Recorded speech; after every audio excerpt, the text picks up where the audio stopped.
Bonjour Patrice Vernet. Bonjour Hélène. Très heureuse de te recevoir dans mon émission Parcours d'artiste, parce que tu as un cheminement d'artiste en fait dans tout ce que tu fais. C'est aussi quelque chose, effectivement, oui. que j'ai traité, l'art, effectivement. Oui, dans quel domaine? Eh bien, dans des créations, notamment qui ont été initiées en Inde, les 26 portes du point zéro. Donc des créations que j'ai appelées de l'art quantique. Bon, c'est une manière de dire les choses, mais simplement un art qui est en mouvement.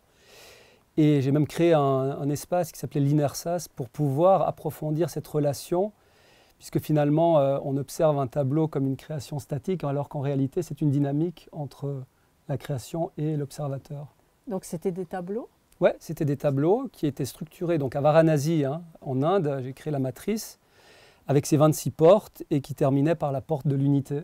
Donc 13 portes dans l'ombre, 13 portes dans la lumière, pour finalement transcender la dualité et retrouver l'unité originelle. Il y a longtemps? En 2007. Ça a commencé en 2007, terminé en 2008. En 2008, j'ai été invité à la journée du voyage, à créer justement quelque chose pour cette journée du voyage. J'ai dit, je vais faire le voyage intérieur. Et donc, c'était un cube de 2,10 m de côté. J'invitais donc les spectateurs à entrer dans le cube pour expérimenter la relation à eux-mêmes et donc à ce que j'avais proposé. Et donc, c'était ces 26 portes qui défilaient sur l'écran avec un parfum qui avait été créé pour l'occasion et une musique spéciale. Et donc, les personnes entraient dans un espace d'intériorisation qui était, moi j'étais surpris vraiment de vivre cela, parce que des personnes sortaient vraiment avec une expérience très puissante. Et voilà, donc c'était une première collection, et une autre s'appelait le Sentier de la vie. Sentier de la vie, c'était en fait une peinture à l'huile monocolore jusqu'à la dernière, donc il y a 12 tableaux, la 13e qui s'appelait Coexistence, où il y avait les deux couleurs qui se retrouvaient. Et c'est vrai que j'étais très surpris de ces actes de création, parce que c'était vraiment des pages blanches. Donc typiquement, les 26 portes du point zéro, c'était sur des feuilles de bananier que j'avais achetées en Inde, avec des crayons très... Et puis, ce que j'ai surtout retenu, c'est que je m'étais dit, si j'avais su que j'allais devoir passer par chacune de ces portes dans ma vie, peut-être que j'aurais peut-être, je ne dirais pas réfléchi à deux fois, mais en tout cas vécu les choses différemment.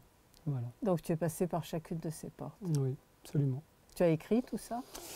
J'ai écrit, je ne l'ai pas écrit, je n'ai pas eu le temps. Ça a été très intense depuis ce moment-là, depuis ces moments-là, mais effectivement, il y a comme une histoire intérieure, comme une forme de, un petit peu comme une mélodie que je suis dans ma vie. Voilà. Quoi, une voix intérieure? Ouais, une voix intérieure. Après, après, qu'est-ce que j'ai fait? J'ai créé une société qui s'appelait Au Point Zéro, qui en fait, sa mission, c'était quoi? C'était eh bien d'être en train de suivre un processus de création en observant comment la réalité s'organise à partir de l'information et à transmettre, on va dire, un processus, ou même pas à le transmettre en fait, à l'observer et à le retranscrire à travers différents projets. Et j'observais que ça fonctionnait dans tous les projets, dans toutes les situations de la vie. Voilà. Et finalement, à l'appliquer comme une forme de, je dirais, de sagesse intérieure, ou je ne sais pas si je peux appeler ça de la sagesse, ça serait peut-être un peu présomptueux, mais en tout cas de fil rouge que j'ai suivi dans ma vie et qui m'a emmené... alors à un moment, je disais, c'est un peu le film Yes Man, je ne sais pas si vous le connaissez, Yes Man avec Jim Carrey, qui se retrouve dans des situations où en fait il se rend compte qu'il est malheureux, puis tout à coup il dit oui. Chaque fois qu'on lui amène une situation nouvelle, il dit oui.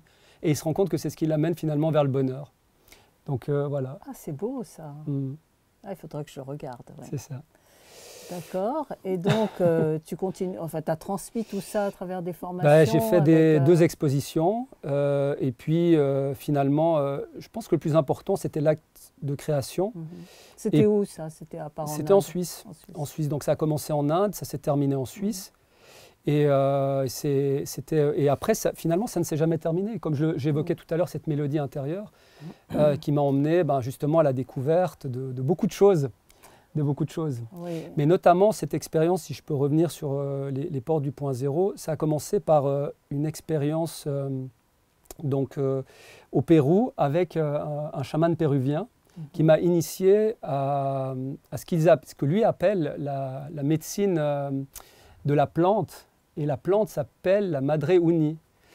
la Madreuni, la mère qui guérit l'illusion de la séparation. Oh, que c'est beau. Voilà. Et donc ça a été extrêmement puissant et ce processus de création de ces portes du point zéro a été finalement une forme de mise en matière de ces expériences vécues à un niveau psychique, à un niveau, je dirais, d'élévation de conscience. Et finalement, il fallait que ça redescende et ça a pris à peu près 10 ans à redescendre dans la réalité et que ça devienne possible d'en parler. Ah, et là, maintenant, tu en parles et tu enseignes et tu... J'enseigne, disons, je n'ai pas la prétention d'enseigner, mais je dirais que, en tout cas, je témoigne de cette mélodie intérieure, ou en tout cas, j'essaye de le faire avec humilité et intégrité. D'accord. Tu sais qu'on s'est rencontrés par notre amie commune qui s'appelle Evelyne Dassas, comédienne d'origine. Moi, je l'ai connue quand elle jouait avec le monsieur avec qui je partageais ma vie. Et voilà, donc je l'ai connue sur scène et puis je l'ai retrouvée des années après quand j'ai commencé à faire des grandes tables rondes avec tous les chercheurs et toutes les personnes qui ont donné leur vie pour améliorer la vie, voilà, pour donner des tuyaux aux autres, pour que les choses se passent plus facilement et mieux. C'est ça. Et donc, c'était des chercheurs, c'était des thérapeutes, c'était des psychologues, c'était des médecins. Des écrivains. Il y avait de tout. Et je faisais des grandes tables rondes et un jour, j'ai retrouvé Evelyne, je ne sais plus comment, parce que je cherchais une salle et voilà, elle m'a dit, ben, viens, tu seras reçue là. Et j'ai fait des grandes conférences là où elle était. On ne s'est jamais perdu de vue. Elle est même venue quand je faisais des spectacles. Elle venait à mes spectacles, elle venait chez moi aussi. Et puis là, elle vit en province. Et l'autre jour, elle m'a téléphoné et elle m'a parlé de toi. Et je ne sais plus comment. Je crois que je lui ai parlé de Grabovoi, du savant Grabovoi, qui est ce savant russe. C'est ça. Que j'ai connu parce qu'un jour, j'ai regardé sur le site de la FNAC les livres, les miens, comment ils étaient présentés. Et à la fin de la liste de livres d'Hélène Kibaro, il y avait écrit « Les gens qui ont acheté les livres d'Hélène Kibaro lisent aussi Grigory Grabovoi ». J'ai dit « Mais qui c'est ça ?» Et je suis allée chercher. Et donc, j'ai lu certains. Et je sais que ça m'a beaucoup aidée parce qu'en fait, ce monsieur fait un peu le même travail que moi, parce que moi, j'enseigne la parole créatrice. Et lui, c'est par les chiffres. Et il a raison, parce que c'est un langage universel. Donc il explique que l'univers, tout ce qui existe, c'est avec des codes. Et que c'est dit depuis la nuit des temps, mais bon, personne n'a divulgué cette chose-là. Voilà, tout ce qui existe sur Terre, c'est avec des codes. Et donc il donne ces codes chiffrés pour résoudre ceci. Alors ça va de la santé aux affaires. Aux affaires et aux choses de la vie courante et les relations familiales, sociales, etc. et amoureuses. Il en a écrit plein avec ces assemblages de chiffres. Moi, j'ai testé quelques-uns. Et quand ma vie s'est complètement encore changée, il n'y a pas si longtemps, c'était en 2015, 14-15, eh bien, c'est là que j'ai commencé à lire Grabovoi. Je me suis servi de ces assemblages de chiffres. Séquences numériques. Séquences numériques, voilà. Donc, il faut les regarder, les dire. Et j'en avais pris une pour que les choses se règlent dans l'harmonie pour le bien de tout le monde. Oui, c'est ça. Eh bien, oui, c'est ce qui s'est passé. Ce qui est passé ? Oui. C'était très dangereux, mais ça s'est passé comme ça. Les séquences numériques n'étaient pas dangereuses. Ce qui était dangereux, c'était la situation. Ce qui était dangereux, c'était la situation, oui. Donc des situations complexes qui peuvent justement évoluer positivement. Ben oui, voilà. C'était ton cas ? Oui, c'était une séparation au bout de 25 ans, 30 ans de vie commune. Oui. Ouais. Et donc, voilà. Alors, on a parlé de Grabovoi. Après, j'ai lu tout le mal qui avait été dit de lui, parce qu'il y a toujours l'autre côté. Il y a les gens qui témoignent de tout un tas de résultats heureux, et puis il y a le reste. Et les contradicteurs, les contradictions. Mais j'ai entendu dire que, je ne sais pas si c'est vrai, mais on m'a dit qu'en Russie, il n'y avait pas un seul chef d'État qui ne téléphonait pas à Grabovoi pour savoir si l'avion était sécure, pour se déplacer, etc., parce qu'il a la vision... comment on peut dire ça, l'œil rayon X. Clairvoyance absolue, ouais. Clairvoyance absolue. On m'a dit beaucoup de choses sur... et puis j'ai lu ce fameux livre où il parle de la résurrection des corps de matière. Il dit, voilà, il a tout un livre là-dessus. Et je me suis dit, enfin un qui en parle, à part La vie des maîtres de Spalding. Oui, c'est ça. On rentre dans un sujet qui est relativement simple, mais qui peut devenir complexe si finalement on cherche à le comprendre avec un niveau de compréhension qui est tridimensionnel. Donc c'est une connaissance qui est finalement la connaissance de l'humanité depuis la nuit des temps. Oui. Et quand on parle de la notion de résurrection, en réalité, ce qu'il exprime, c'est la restauration de la matière. C'est ça. Donc quand on restaure, quand on guérit une maladie ou quand on traite finalement n'importe quel aspect de notre vie, c'est une forme de résurrection qui va jusqu'à la résurrection effectivement de la matière physique, d'un corps tel que lui l'exprime dans ses ouvrages. Mais en réalité, c'est un sujet qui est extrêmement complexe, qui peut être très controversé, souvent bien mal compris ou en tout cas exprimé d'une manière un petit peu superficielle. Et d'ailleurs, ça a été une des raisons pour lesquelles on l'a mis en prison. J'imagine. Oui. On a effectivement organisé un faux procès par rapport à cette notion de résurrection. Et après, bien sûr, ça a été démontré par la Cour européenne des droits de l'homme que c'était un faux procès, qu'il n'a effectivement jamais fait de promesse qui allait dans le sens d'une résurrection. Donc, c'est toujours complexe. Évidemment, toutes les personnes qui sont venues pour faire évoluer ce monde ont vécu des résistances. Et voilà, il l'a vécu, il n'a pas échappé à ces situations.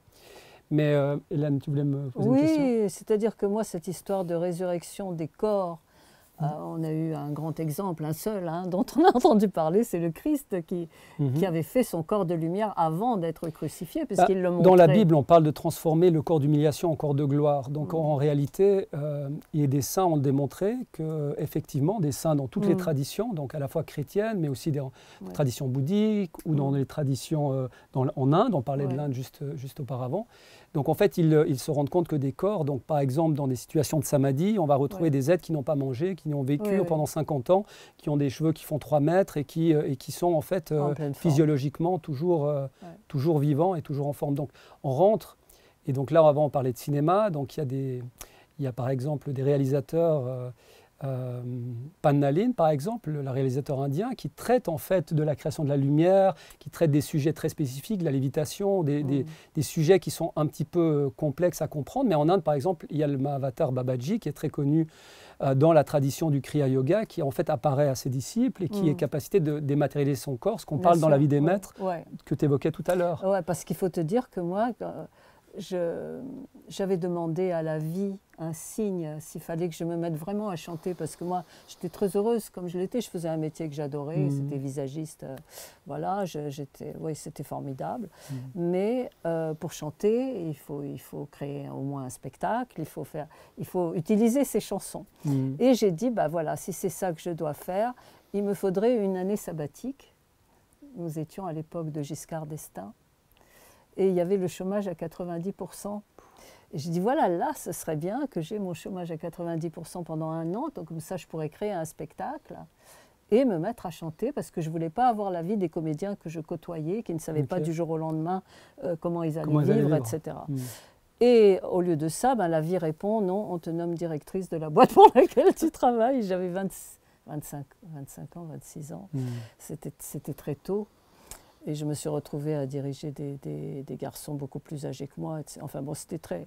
Et j'ai dit, mais c'est pas ça que j'ai demandé. Mais seulement le salaire a été multiplié par 4 ou 5, donc c'était beaucoup mieux. Et alors après, j'ai eu mon année sabbatique, parce qu'en fait, la boîte qui m'employait était anglaise et ils étaient en train de fermer leurs portes. Mais ils ne me l'avaient pas dit. Ils se sont dit, elle va inonder le marché en France et on va pouvoir se récupérer. Donc j'ai pu être licenciée, mais avec un tapis rouge, quoi, un dédommagement et tout ça, parce qu'on n'avait rien à me reprocher, au contraire. Et là, j'étais obligée de chanter, mais je n'avais pas le courage. J'avais préparé le terrain, je savais ce que je voulais faire et tout. Je me disais, non, j'y vais pas, parce que dans ma famille, personne... voilà, on a un métier avec le salaire qui tombe tous les mois. Et j'ai lu La vie des maîtres. Et quand j'ai fermé le livre, j'ai dit, là, j'ai le courage, parce qu'il était question de ces corps de lumière. Va savoir pourquoi, parce que on peut tout résoudre, même ça. Alors j'ai dit, oui, mais ça, je ne peux pas aller le dire en télé, que même la mort elle-même peut être vaincue. Qui en parle? Qui est au courant? Et j'ai commencé, on était en 1977, quand tu es venu me voir au fameux premier spectacle au Théâtre Adyar, qui s'appelle le Théâtre de la Tour Eiffel, maintenant. Et... je m'adresse à Emmanuel de Chartres, un grand comédien qui est là, qui nous regarde. avec Laetitia. Et donc, j'ai eu le courage de chanter là. J'ai dit, bon, je vais y aller. Et je cherchais en télé qui en parle. Et là, peut-être un an après, je ne sais plus l'année, il y avait Marguerite Yourcenar. Je crois que c'était chez Drucker.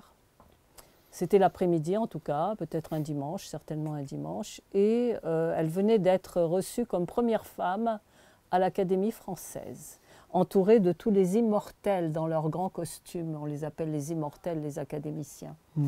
Et je pense que c'était Drucker ou un autre animateur qui lui dit « Mais Marguerite, vous avez tout réussi dans votre vie. Qu'est-ce que vous pourriez demander de plus maintenant ?» Elle dit « Ben non, on a tous foiré. » Et elle montre tous les immortels. Elle me dit « Mais pourquoi vous dites ça ?»« Ben nous n'avons pas fait notre corps de lumière, alors que c'est le but de notre vie à tous. J'ai dit « Il y en a une qui est au courant et qui ose le dire. » Voilà. Wow. Donc ça a sous-tendu tout ce que j'ai fait dans ma vie. Tout le temps, puisque ça a été une suite de choses très passionnantes. Et voilà, donc je parlais de ça parce que Grabova, c'est ça qui nous a réunis. Et toi, tu t'occupes d'une machine. Alors, oui, alors je vais y venir sur la machine, mais déjà avant de parler de la machine, juste le processus. Je parlais avant du Pérou et c'était à l'âge de 23 ans. Et finalement, je parlais après de ces portes du point zéro qui étaient pour moi, en fait, comment les flux lumineux que j'ai perçu en fait au moment de cette expérience à 23 ans. Donc je m'étais préparé, j'avais jeûné pendant plusieurs jours. Après sur place on a travaillé avec un temescal, ça veut dire c'est une sorte d'environnement en France. Dans la tradition celtique on parle des huttes de sudation. Donc c'est plusieurs heures dans des environnements à transpirer pour vraiment purifier le corps.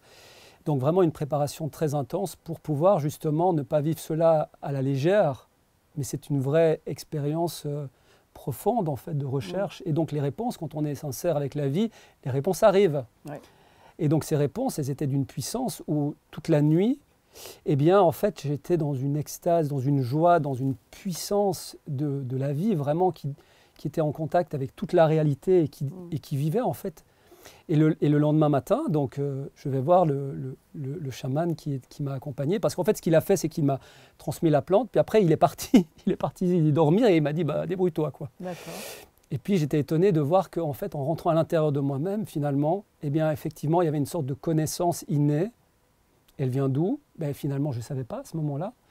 Mais une connaissance innée effectivement, des principes, comment fonctionne la réalité. Et ça m'a pris toutes ces années pour finalement sortir d'une forme de schizophrénie, si je peux dire, j'ose dire schizophrénie, parce qu'en fait, finalement, l'humain vit dans une forme d'ambivalence entre un dialogue intérieur et le monde extérieur. Et comment on résout cette équation? Eh bien, pour ma part, ce travail de recherche, parce que je dirais, ma vie, ça a été une vie d'entrepreneur, mais en parallèle, une vie de recherche intérieure très profonde, très sincère. Et finalement, je ne pouvais pas encore en parler quand je le vivais, parce que c'était encore pas, j'avais pas les mots. D'ailleurs, quand je parlais, on me disait, mais je ne comprends pas ce que tu dis. Tu parles de quoi? Et puis finalement, donc, pour revenir à tout ce travail qui m'a emmené à la rencontre de beaucoup d'êtres dans beaucoup d'endroits du monde, des êtres différents, des êtres en recherche, pour finalement dire, mais qui peut m'accompagner? Je me suis retrouvé aux Philippines avec les guérisseurs philippins, ce qu'on appelle les guérisseurs de la foi. C'était à Noël 2015. Noël 2015. Voilà. Donc je me retrouve avec un groupe, dont des Suisses, donc un docteur en psychologie, enfin des personnes qui étaient là pour dire, en fait, on va voir, parce que les guérisseurs de la foi, en fait, on les connaît, ils sont à peu près une trentaine aux Philippines, il y en a une dizaine qui voyagent dans le monde. Le plus connu, j'ai plus son nom, mais c'est pas grave, il a été invité en Allemagne pour faire des expériences scientifiques. Et en l'occurrence, l'objectif de tout ça, donc il y a eu des procès qui ont eu lieu en Italie, par en fait, d'en démontrer que c'était une supercherie, en fait. Parce que pourquoi? Parce qu'en fait, leur travail, c'est qu'ils sont capables de rentrer dans le corps humain sans aucune forme d'anesthésie pour la personne qui le vit, sans aucune technique, sans aucun apprentissage autre que d'être les porteurs d'une capacité de laisser en fait l'Esprit Saint agir à travers eux. Donc là, eh bien, ces guérisseurs en fait donc opèrent souvent dans des petites chapelles. Hein. Les Philippines, c'est très très connecté chrétien. 97% de la population est de la religion chrétiennes, donc c'est très puissant dans leur foi. Et donc j'étais à Noël 2015 et j'observais ça et c'était incroyable. Donc j'ai vécu 6 ou 7 opérations différentes avec des guérisseurs différents. Souvent c'est des pasteurs donc qui opèrent dans des petites chapelles. Il y avait 2 frères, les frères Lorenz, qui sont à Baguio dans les montagnes. Il y avait différentes... Et puis, ça saigne quand ils opèrent ou pas? Alors c'est vraiment extrêmement impressionnant, hein, vraiment à vivre, parce que en fait, donc ils opèrent sur une table en bois, avec la Bible sous la tête. Ah. Ok. D'accord. Et en fait, ils opèrent à main nue. Ils rentrent dans le corps et ils vont chercher. Ce qui est à faire. Donc parfois c'est carrément, vous voyez un bout du corps. Je prends l'exemple c'était une personne qui avait des problèmes de cœur, je pense, et carrément ils lui ont ouvert la poitrine et carrément sorti le cœur remis, et ça dure 2 minutes. Donc ça peut être les yeux, ça peut être le corps, et dans certaines situations c'est plus spirituel, plus physique. Tu l'as vu de tes yeux? Vu et vécu. D'accord. Vu et vécu. Et c'est absolument impressionnant parce qu'au début il y a un peu de peur à se dire mais enfin qu'est-ce qui va se passer? Et c'était très intéressant parce que une des personnes, c'était une femme qui m'a opéré en fait. Donc moi j'ai fait je fais du ski de compétition, j'étais en équipe de ski, équipe junior. Et au moment où elle m'opère, elle me dit ici, dans cette zone-là, bon c'est une petite opération parce qu'en fait ils peuvent traiter des choses plus ou moins conséquentes. Et elle me dit en fait c'est bien du fait que tu as respiré dans des environnements très froids, très forts.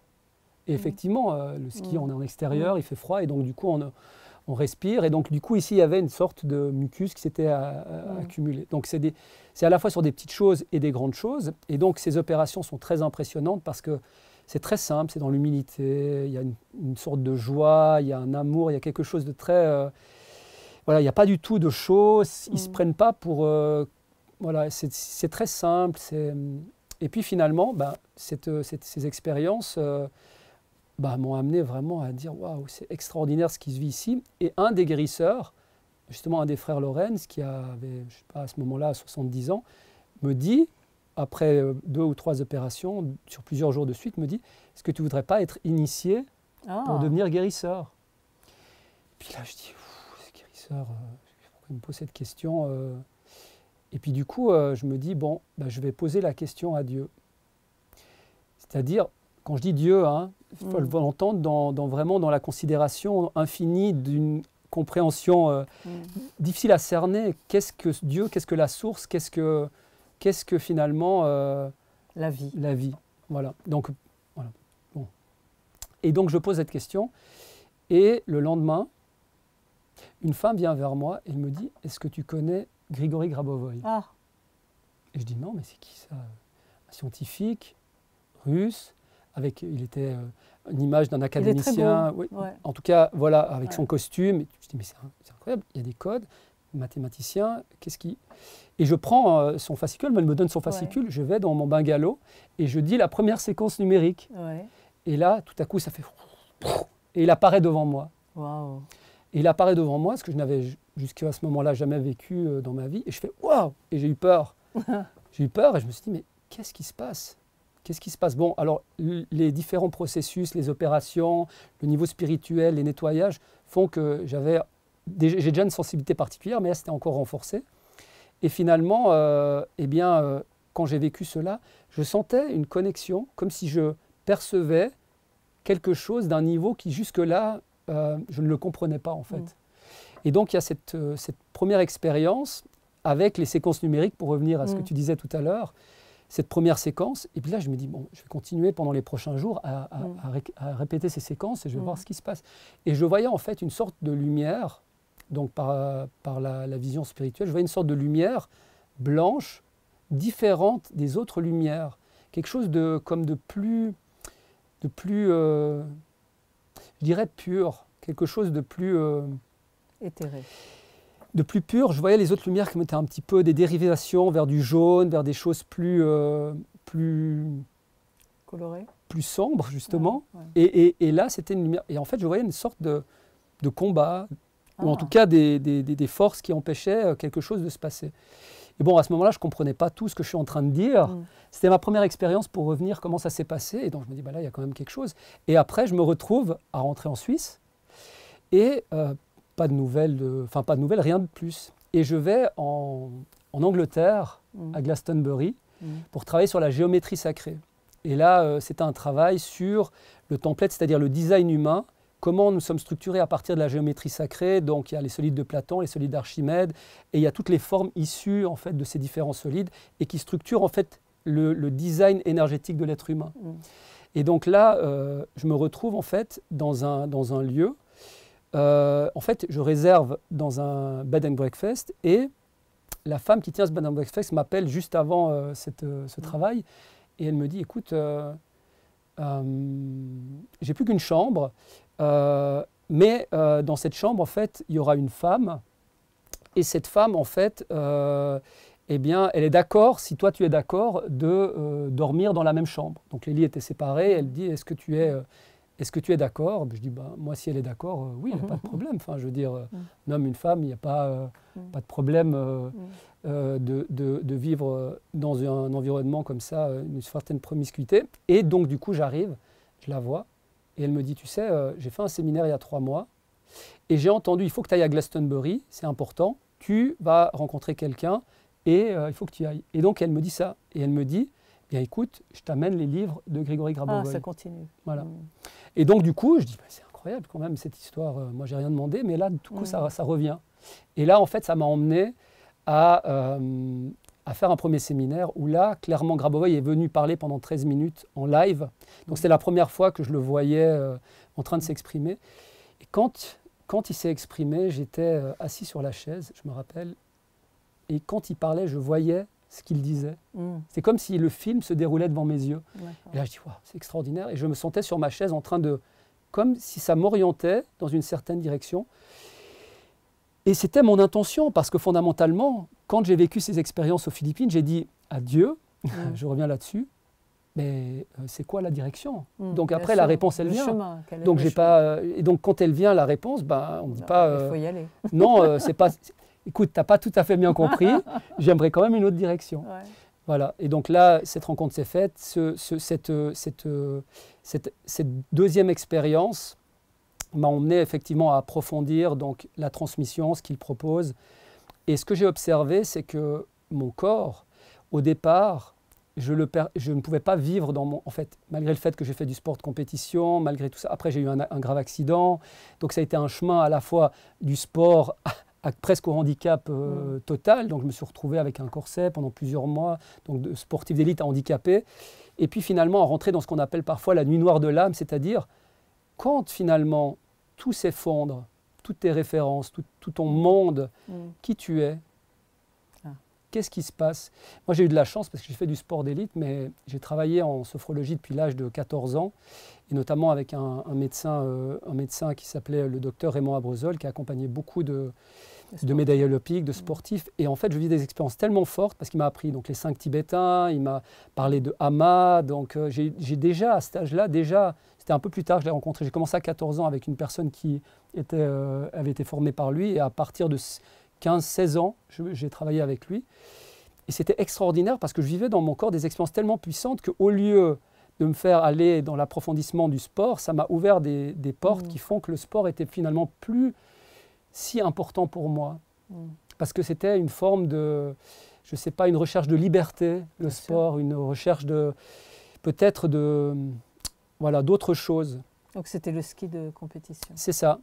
Mais pour revenir finalement au rapport au corps, et je sentais, donc au moment où c'est que j'ai vécu cet accident, je disais, je ne peux pas aller dans ce corps, c'est comme s'il n'est pas assez sophistiqué, c'est comme s'il ne me permet pas, cette technologie, elle n'est pas à la hauteur du coup, je ne peux pas rentrer à l'intérieur. J'ai compris.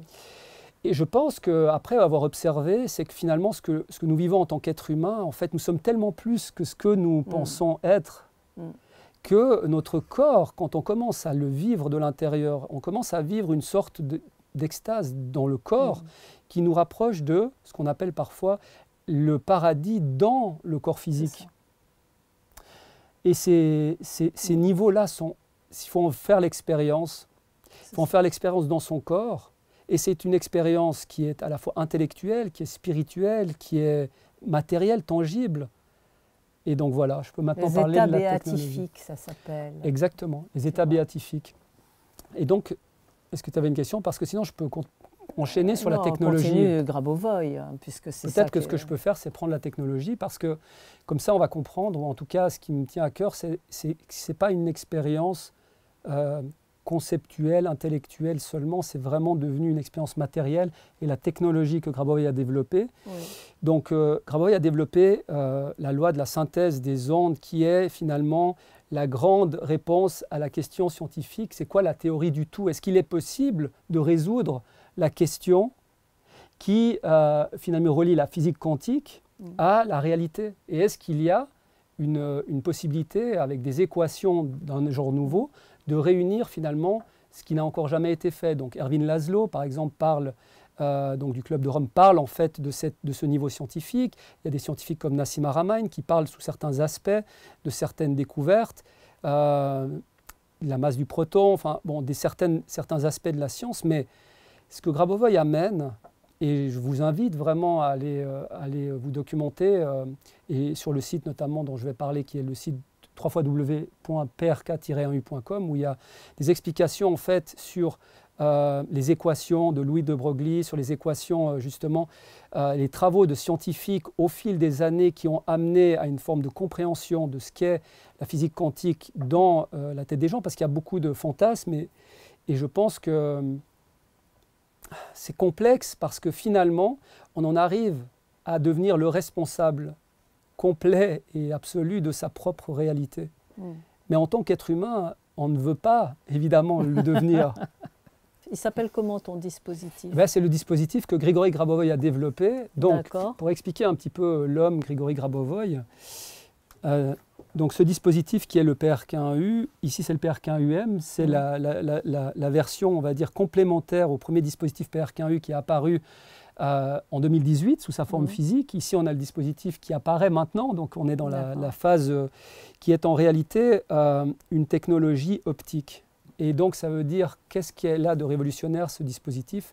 C'est qu'il est capable de capter le biosignal émis par notre pensée. Quand nous pensons en tant qu'être humain, on émet en fait une lumière. Et ce signal lumineux faible, il peut être capté par cette technologie.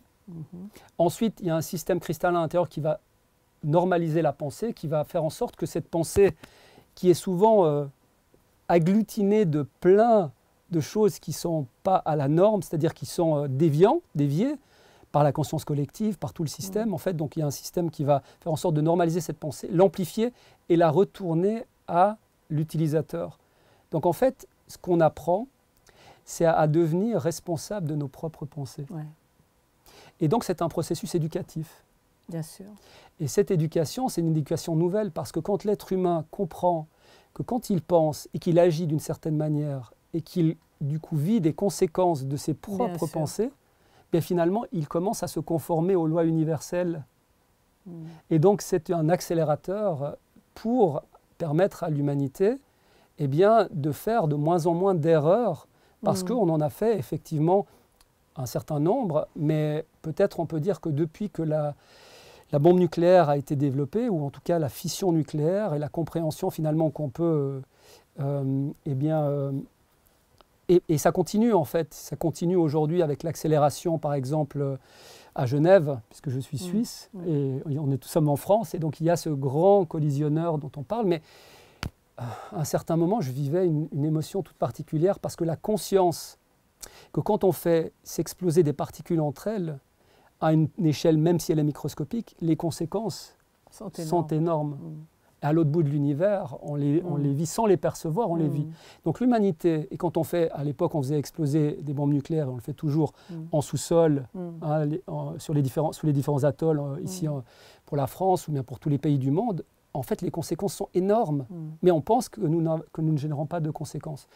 Et donc certaines théories disent que si l'humanité avait utilisé son intelligence pour ne pas développer la bombe nucléaire, mais pour justement développer des technologies et des systèmes à tous les niveaux de la société qui soient vertueux, nous serions en train déjà de nous téléporter. Ah, c'est certain. Donc au lieu d'aller sur Mars en fusée, nous serions en train de nous téléporter, parce qu'en réalité, on revient à la vie des maîtres. La vie des maîtres, ils se téléportent d'une vallée à l'autre, et en fait, ils disent comment vous faites pour vous téléporter? Et la réponse est nous unissons à Dieu. Exactement. C'est beau? C'est magnifique.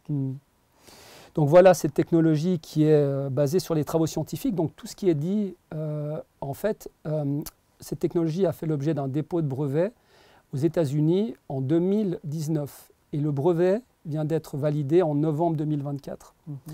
Et donc aujourd'hui, pour tous ceux qui sont intéressés, vous pouvez voir en fait comment fonctionne cette technologie sur donc, le site. Et sur ce site, en fait, on va retrouver donc l'explication, le brevet. Donc le dispositif est basé sur 2 brevets d'invention, le système de prévention des catastrophes et dispositif pour sa mise en œuvre. Donc qu'est-ce qu'a fait Grabovoi? C'était dans les années 2000 que la première version du brevet a été déposée. Il a développé une technologie parce qu'il était au ministère de la prévention des catastrophes en Russie. Et la technologie qui est aujourd'hui celle-ci, qui est destinée à l'utilisation par l'être humain, en fait permettait de prévenir jusqu'à 7 jours à l'avance un séisme partout sur la planète, tout type de catastrophe. Et permettait d'en réduire l'intensité. Si on parle par exemple d'un tremblement de terre, eh bien de le diminuer jusqu'à 0 en fonction de la puissance des ressources qui sont mises à disposition de la technologie. Donc ça veut dire qu'il est possible en fait d'annihiler toute forme de conséquences des catastrophes naturelles. Parce qu'en réalité, les catastrophes naturelles sont à l'intérieur de notre propre corps. Toute modification dans l'espace extérieur, les tremblements de terre, génèrent des modifications à l'intérieur de notre corps. Donc en réalité, et ça c'est tout ce que je dis, en fait, c'est basé sur les travaux, encore une fois scientifiques, que je vous invite à découvrir. Il y a beaucoup de scientifiques. Le site, il faudrait que tu donnes le site sur lequel… www.prk-1u.com.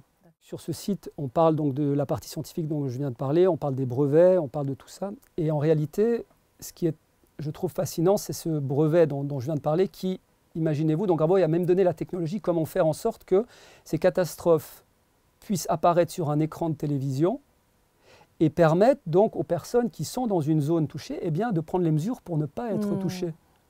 Voilà. Ça, c'était la première technologie qui a été, en fait, le premier brevet. Le deuxième brevet, c'est le système de transmission de l'information. Donc, en fait, on est à l'aube d'une société télépathique. Vous savez, on communique par la pensée. Ce que je viens d'expliquer de mon expérience, je ne le savais pas ce que c'était exactement à ce moment-là. Mais en réalité, donc déjà, c'est déjà démontré. Vous allez dans la jungle, vous voyez les tribus primitives, elles communiquent déjà par ces systèmes-là. Vous prenez les cétacés, ils communiquent déjà par ces systèmes-là. Donc en réalité, nous sommes capables de communiquer par la pensée, mais parce que nous sommes englués dans un système qui a oublié, eh bien, depuis si longtemps qu'on est capable de le faire, eh bien finalement on ne le fait pas et on n'utilise pas ses capacités, alors que, si je reviens sur ce deuxième brevet, système de transmission de l'information, il permet de transmettre toute information à n'importe quelle distance. Et aujourd'hui, ces aspects scientifiques sont utilisés dans le domaine spatial pour justement l'exploration de l'espace lointain, parce qu'à un certain niveau, on ne peut plus utiliser les systèmes traditionnels pour transmettre l'information. Et l'avantage de tout ça, c'est que ça se passe à partir de la conscience humaine, ce qui fait que cette technologie ne peut pas être détournée de son but, qui est de servir l'évolution humaine, de permettre à l'être humain de se développer. Il est impossible de faire en fait, mauvais usage de cette technologie. Voilà. Très bien. Très bien. Et donc, tu as un site aussi dont tu voulais nous parler? Ce que je voulais évoquer, c'est que Grabovoi, c'est son travail, c'est son œuvre. Chaque être humain, tu parlais de toi avec la voix, ou on parlait tout à l'heure avec Emmanuel et Laetitia de la culture et de cette culture finalement qui relie les peuples. Voilà, qui relie les peuples, puisque finalement dans l'art, si on prend en Inde notamment, ou dans n'importe quelle tradition, on va retrouver des symboles, des rituels, ou en tout cas des connexions. Je parlais cet après-midi avec un ami on parlait des Celtes, et finalement de cette tradition aussi ici en France, qui est une tradition très profonde de connexion à la nature. Et pour revenir aux séquences numériques, il y en a plus de 22 000. C'est une petite partie du travail de Grabovoi, mais comment ils sont apparus ces chiffres? Il a commencé par diagnostiquer les avions de la compagnie nationale d'aviation d'Ouzbékistan. Et à ce moment-là, il y avait énormément d'accidents. Et ce qu'il a fait, c'est qu'en tant qu'ingénieur, parce qu'en fait, lui, il a fait des études en physique, en mathématiques, et il est le seul scientifique de l'Académie des sciences de Russie à avoir été reconnu à l'unanimité. Quand il a présenté sa thèse de doctorat, ça a duré 9 heures. Et les 140 académiciens qui étaient présents, ils ont tous validé sa thèse de doctorat. Et dans sa thèse de doctorat, on lui a dit la formule E égale Vs, qui est donc la formule de l'énergie. L'énergie est égale au volume de l'information fois la vitesse de traitement de ce volume de l'information. Donc ce qui veut dire que plus on traite d'informations et plus on le fait rapidement, plus on génère d'énergie. Et donc la formule de la réalité générale d'Einstein, en fait, est un cas particulier de cette formule beaucoup plus large que Grabovoi a démontré. Et donc dans ses travaux scientifiques, il explique en fait cette loi fondamentale de génération de l'énergie. Il dit en fait qu'à partir de cette application, comment on génère plus d'énergie? Par l'interaction harmonieuse entre les différents éléments de la réalité. Plus je suis en harmonie avec le monde qui m'entoure, les minéraux, les plantes, les animaux, les êtres humains, les étoiles, tout le système, eh bien, plus je suis en capacité de générer d'énergie parce qu'elle est issue de cette harmonie. Et ce qui nous amène à l'énergie libre. Parce que l'énergie libre, c'est un vaste sujet dans la conscience humaine, puisqu'on en parle beaucoup.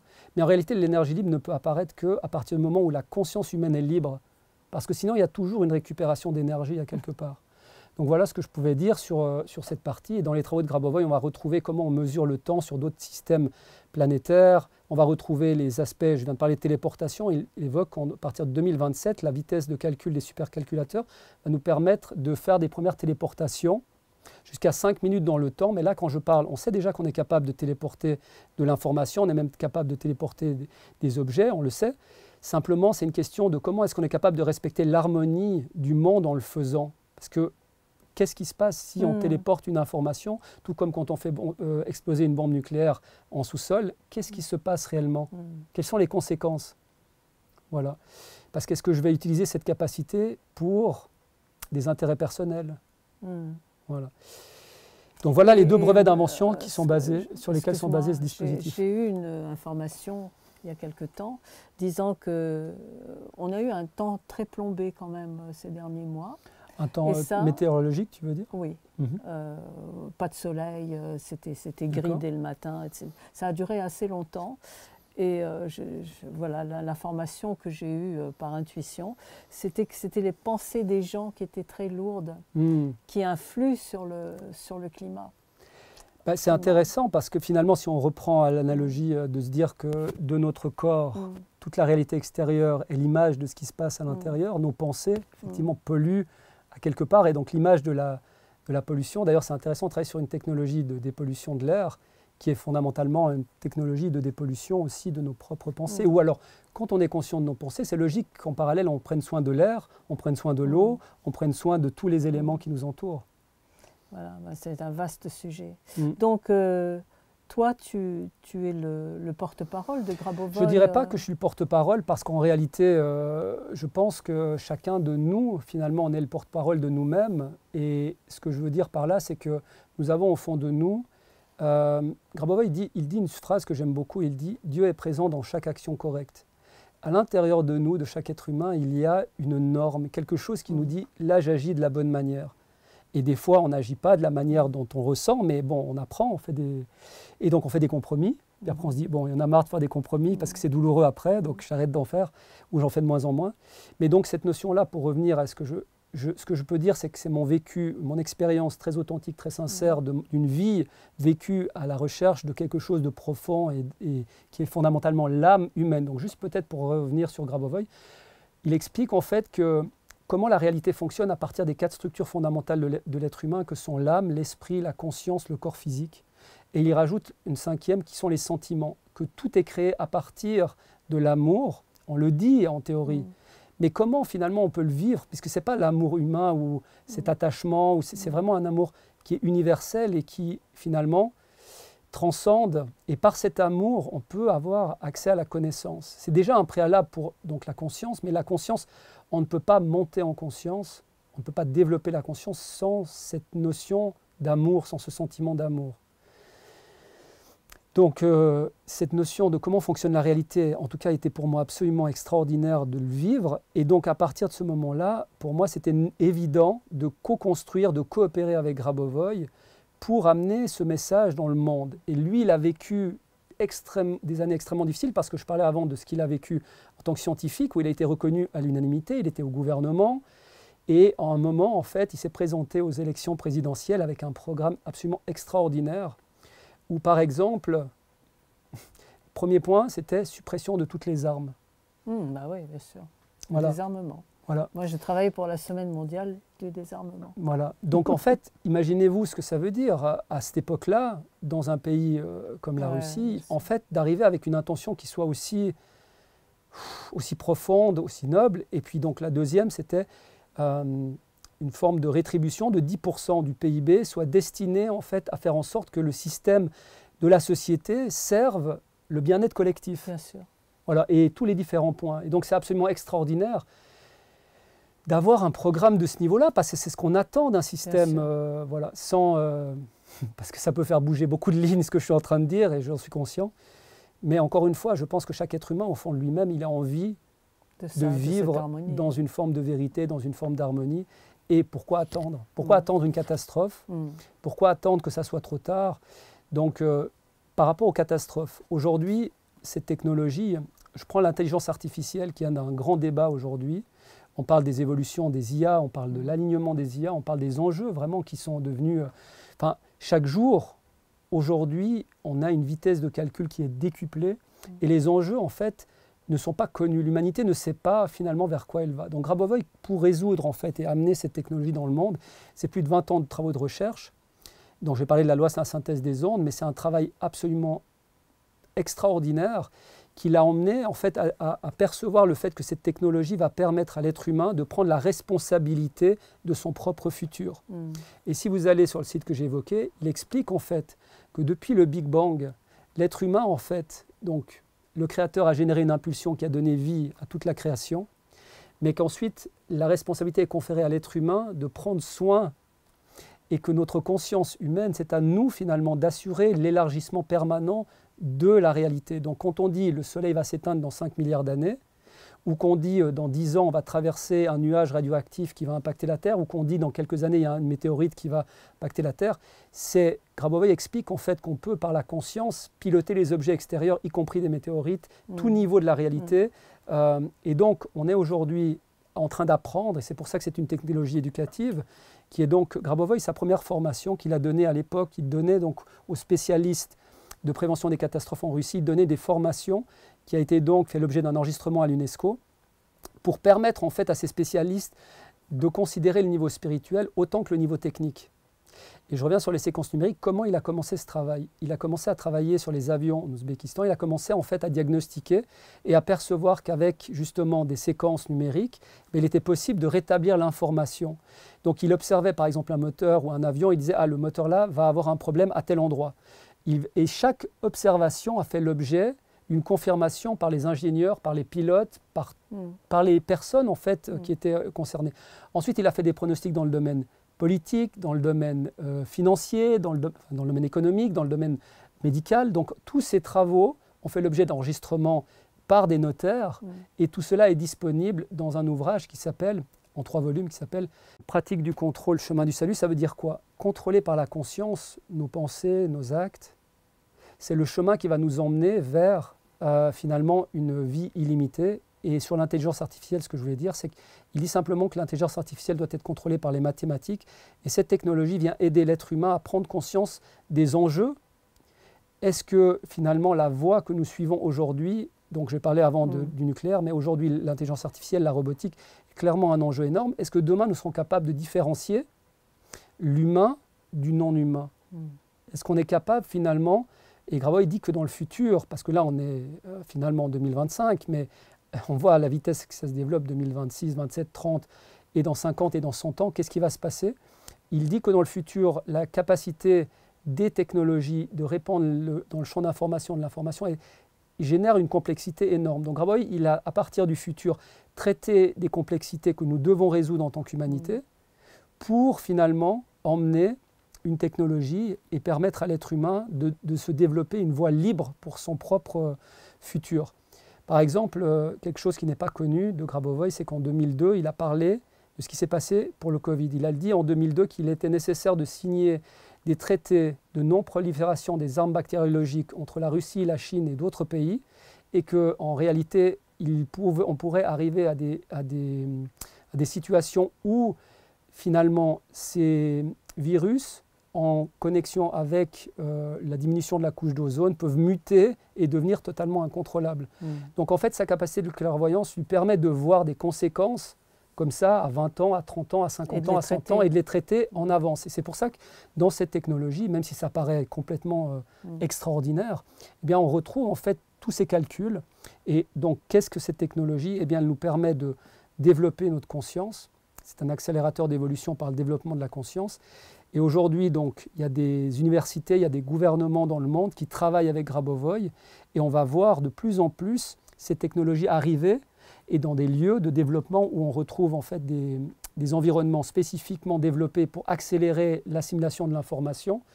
Et pourquoi? Parce qu'on est dans une phase absolument critique où l'être humain doit prendre conscience des conséquences de ses actions. Parce que sinon, il ne change pas. Encore une fois, c'est quand on vit des expériences difficiles qu'on modifie ses comportements. Mais ce n'est pas nécessaire. Bien sûr. Voilà, Hélène, ce que je pouvais dire. C'est énorme. Oui, c'est énorme. C'est facile de s'en servir? C'est très facile, les séances d'expérimentation, parce que ce qui est intéressant avec ce dispositif, c'est en fait, on n'acquiert pas un dispositif, on acquiert une sous-licence d'utilisation de la propriété intellectuelle de Grigory Grabovoi. Et donc, cette sous-licence donne accès à... Pour avoir accès à cette sous-licence, il faut faire une séance d'expérimentation. Et l'expérimentation dure 1h30 à 2 heures. Et la personne va vivre l'expérience. Et c'est ce qu'on appelle vraiment le consentement éclairé. C'est-à-dire que c'est la personne qui vit l'expérience et qui valide que cette expérience, elle a envie ensuite de travailler avec cette technologie. D'accord. Voilà. Mais en même temps, avec ces séquences numériques dont tu parlais, on peut le faire soi-même. On peut le faire. On n'est pas obligé Non, exactement. Et je te remercie d'en parler. Donc les travaux de Grabovoi, ces séquences numériques, ou même les textes, puisqu'il y a des ouvrages, des enseignements, donc il y a 384 textes depuis le début, en fait, qui est le système unifié des connaissances, qui est le premier ouvrage. Et puis les travaux scientifiques ont été publiés, les brevets dont je viens de parler, et puis ensuite les premiers ouvrages sur les séquences numériques pour les plantes, et ainsi de suite, jusqu'à 2017, les derniers travaux qui ont été enregistrés. Et puis ensuite, il y a de nouveaux travaux qui ont apparu entre 2017 et 2024, 2025, puisqu'il continue en fait son œuvre en parallèle. Et bien finalement, quand tu me parles des séquences numériques et de cette technologie, il est possible d'utiliser les séquences numériques indépendamment de la technologie. Il est possible d'utiliser les ouvrages. Pourquoi cette technologie existe? Parce qu'en fait, à l'époque, j'ai rencontré un biophysicien allemand qui a dirigé un comité de prix Nobel. C'était il y a à peu près 5 ou 6 ans. Il m'a dit, dans le monde, il y a environ 5 scientifiques qui comprennent vraiment les travaux de Grabovoi.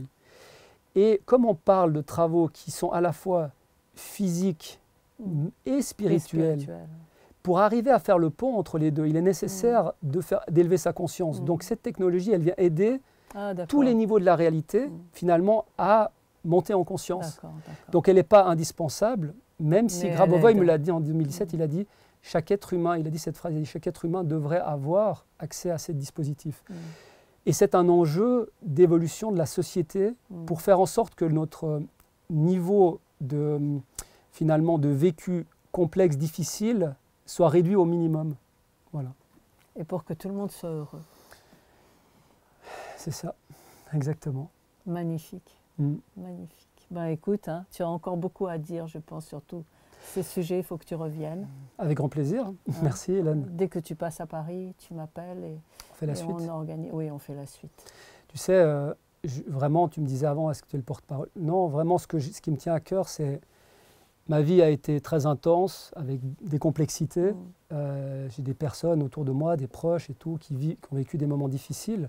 On a tous, dans nos vies, on vit des moments difficiles. Et puis, en fait, on se dit, est-ce que finalement, on pourrait vivre justement dans la joie, dans l'amour? Et oui, c'est possible. D'ailleurs, Grabovoi, il dit que la seule manière de vraiment vivre, c'est de comprendre le monde, c'est de vivre avec ces sentiments positifs. Sauf qu'on ne sait même plus... On est tellement loin de la norme qu'on ne sait même plus ce que c'est.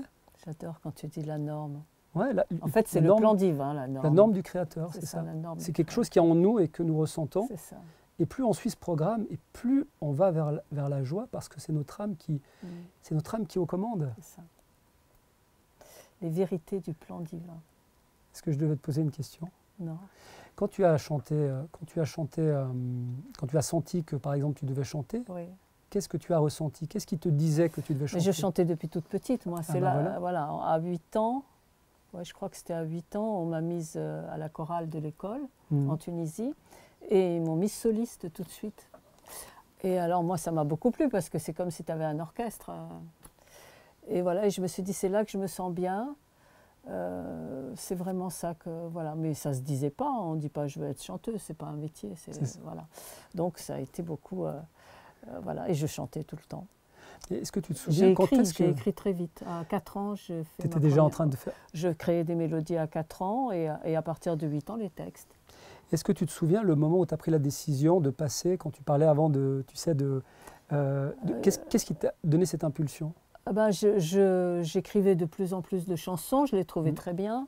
Je commençais à faire des petites soirées dans des cabarets où je chantais avec 2 accords, je connaissais que 2 accords, mais les gens écoutaient et puis voilà, ça se passait très bien. Et je me disais, ah, j'ai quand même envie de développer ça, mais j'avais un métier et donc c'est là que j'ai demandé. Oui, je comprends. Quel est le chemin? Quel est le chemin? Mais il a fallu cette expérience avec ce fameux livre, La vie des maîtres, que je conseille à tout le monde. Qui est un voyage au Tibet de chercheurs, justement. C'est ça, de scientifiques. De scientifiques qui rencontrent les grands maîtres de sagesse, et donc tous, qui sont là, et qui se téléportent, et qui vivent. Et alors, c'est un peu comme dans Harry Potter, quand ils font des grands dîners, ils font tac, et la table est mise avec tous les mets les plus délicieux, etc. Et ils vous racontent ça, et moi j'étais... Oui, ça m'a donné l'énergie, et en fait, ça a sous-tendu tout ce que j'ai fait, dans quelques domaines que ce soit dans mes écrits ou dans mes spectacles ou voilà, dans tout, et sur Bonheur TV aussi qui est dédié à l'éducation, à la paix. C'était toujours ça, cette énergie que j'ai sentie dans ce livre-là, et aussi le fait que le corps de lumière existe et que j'adorais la phrase de Grabovoi qui disait que c'était notre avenir, l'avenir de toute l'humanité, c'était ça, voilà. C'est ça. Et je dis, mais il y en a un qui en parle clairement, parce qu'il le dit très clairement. Il disait même que quand les humains arrivent à ce que ce corps de matière, chacune des cellules, soit lumière et qu'on ne soit plus sujet à vivre ni les maladies ni la mort. C'est vrai que ça, le dire, voilà, Marguerite Yourcenar était très courageuse à l'époque, hein, elle l'a dit. Quand on arrive à ça, évidemment, c'est merveilleux, parce que voilà, si on a envie d'être à Tahiti sur une plage, on y est tout de suite. Voilà, et pour pouvoir y être, c'est que toute l'humanité puisse y avoir accès, et c'est ça peut-être qui est nouveau dans le champ de la conscience collective. Ce qu'amène Grabovoi, ce n'est pas juste quelques élus qui ont certaines capacités, ça devient collectivement une possibilité. Alors, je me suis renseignée, il paraît qu'il y en a 500, d'abord 500, 520 maintenant, sur Terre, qui auraient ce corps de lumière et se baladeraient. Et Grabovoi disait qu'on leur propose une carte d'identité nouvelle. Ils peuvent rester sur Terre ou aller sur une autre planète s'ils en ont envie. Ils ont le choix, c'est la liberté totale. C'est la liberté totale, oui. Et que beaucoup, et je pense que ça doit être très vrai, prennent des métiers comme illusionnistes, font des spectacles comme ça où on fait apparaître des choses et disparaître, etc. parce qu'ils savent faire ça avec ce qu'ils savent, leur capacité. Oui. Et donc ils prennent un métier qui a l'air tout à fait normal, enfin artistique quand même, hein, pour pouvoir continuer à être sur Terre et aider à travers ce qu'ils font, etc. Oui, ça fait évoluer la conscience collective. On parlait de la culture tout à l'heure. Finalement, c'est le premier vecteur, puisque ça rejoint finalement quelque chose qui vient de l'intérieur et qui s'exprime avec une vérité.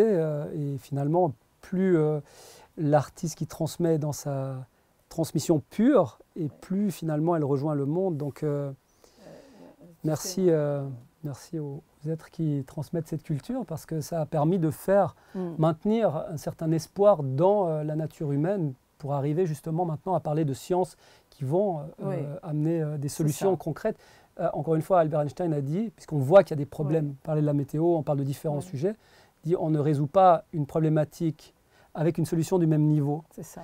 Et donc voilà, il faut clairement... Aucun problème ne peut être résolu sans changer le niveau de conscience qu'il a engendré. C'est ça, c'est exactement ça. C'est clair. C'est ça. Et donc, une technologie qui est là pour vraiment permettre à notre humanité de vivre une vie de plénitude.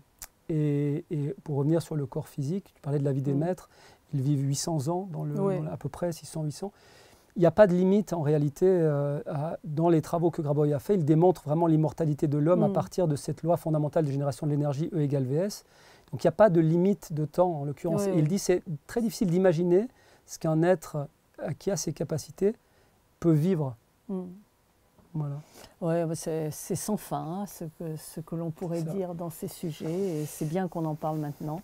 Moi, j'ai osé en parler à partir de 2020, parce que jusque-là, j'ai fait mon premier succès télévisuel s'appelle Aurore, et on voyait la petite poupée qui sortait comme ça. On était deux unis, donc j'étais un personnage à 4 bras, et apparaissait cette petite poupée qui était le corps de lumière. Le corps de lumière. Oui, mais je disais rien. Je disais c'est un spectacle visuel. Merci. Voilà. Merci d'avoir ouvert le chemin. Écoute, oui, là c'était le moment, et c'était le moment. Donc je suis heureuse de... on va continuer. On continue. Ok. Merci à toi. Merci. Merci à tous.